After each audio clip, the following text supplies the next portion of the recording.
Stay-at-home graduation ceremony ni himong posible sa usa ka tunghaan aron lang mahatagan og katumanan ang damgo sa kabataan. Atong sayran pinaagi ni ining report.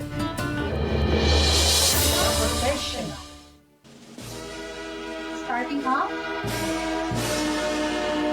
Wala makababag ang COVID-19 sa damgo sa mga bata ug sa mga ginikanan sa pagdawat silang diploma karong tuiga. Nahimo kini pinaagi sa social media portal o virtual graduation ceremony sama sa gihimo sa usa ka private school sa Estaca, lungsod sa Compostela.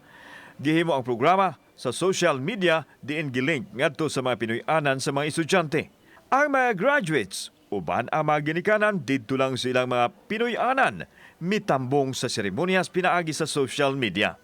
Safety uluwas gikan sa peligro ang proseso sa ilang pagtapos sa eskwela nga gihangot nila ang bag-ong sistema. Okay, kanang hopefully nga maka-feel nga ni-graduate din mi nga naka-receive ng diploma even without actual good. I'm grateful ko sa school sa ilang effort jud no okay. Since it is first time pero para nako okay kayo as in thumbs up okay. Labaw pa sa social distancing ang stay-at-home commencement exercise nga ilang gihimo. Through this way, sa kaninga paagi, nakalipay mi sa mga bata, which is the least that we can give to is their anxiety, sa ilaha sigurong kagool karon together with the parents. Nagpakita ng kini nga walay makababag sa damgo sa mga bata nga makaangkon og maayong ugma.